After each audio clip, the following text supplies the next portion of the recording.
Hello everyone.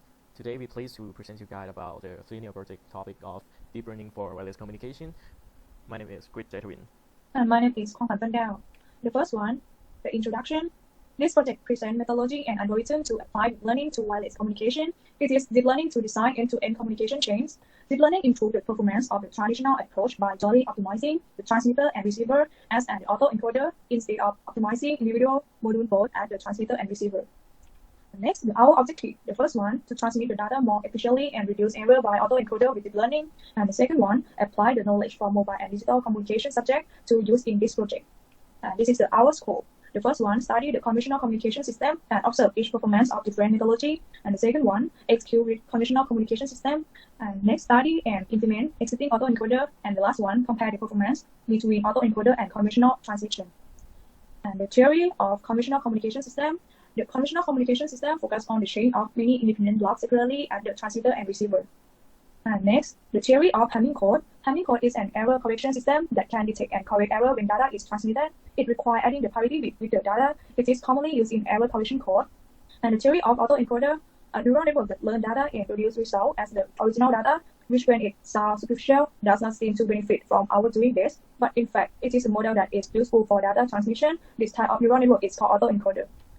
The theory of the autoencoder will combine the source code, the channel encoder, modulator into one box of the neural network for transmitter, and combine detection, the modulator, channel decoder, source decoder into one box of the neural network for receiver. The next one is a method topic. The first one we explain about Hamming 7/4 with the hard decision. First we generate the random input 4 bits, and then we do the BPSK modulation, then we do the Hamming encode. After that we send it pass through the ideal channel and add up with the additive by Gaussian noise. After we add it, we get the received signal that is R equal to VR plus NI. Then we do the hard decision. I will explain after here what is hard decision. The Hamming code, we do the Hamming decoded after that, and then we get the 4 bits of the signal here. So we do the visualization of our performance of Hamming 7/4 after here. Next, the autoencoder, we separate it into the transmitter, channel, receiver. In the transmitter, we use the ReLU, linear, and batch normalization activation function. And the next one is the noise layer. We do it with the Gaussian noise. And the last one is the receiver part. We use the ReLU and the softmax.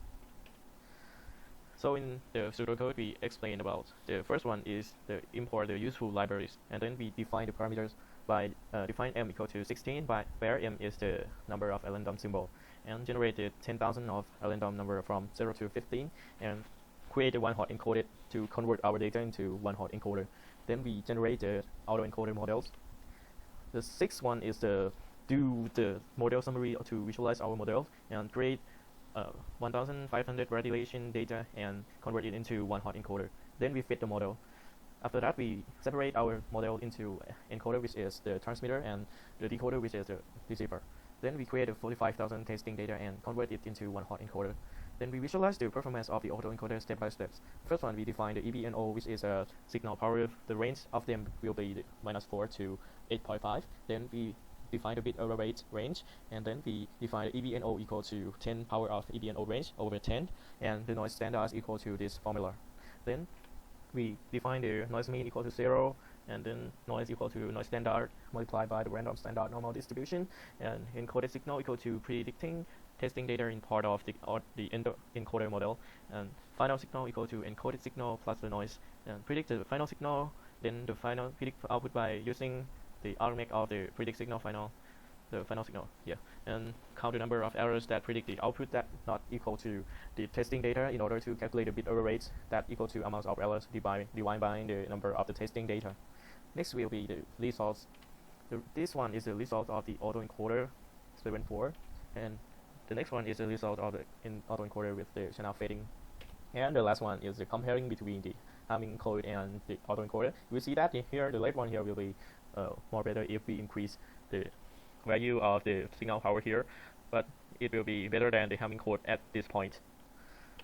Then in the conclusion, the conventional communication systems consists of several components in a block pattern. They can provide good performance, but not enough if we compare them to the autoencoder's performance. As we can see in the topic of the results, we found that the autoencoder can optimize the capability of wireless communication in terms of collecting the transmission bit, In conclusion, we have been researching and implementing communication systems that contain source coding, which is ASCII code, the channel coding, which is Hamming code, and the modulation, which is a BPSK, which is a binary phase shift keying, to simulate it by MATLAB.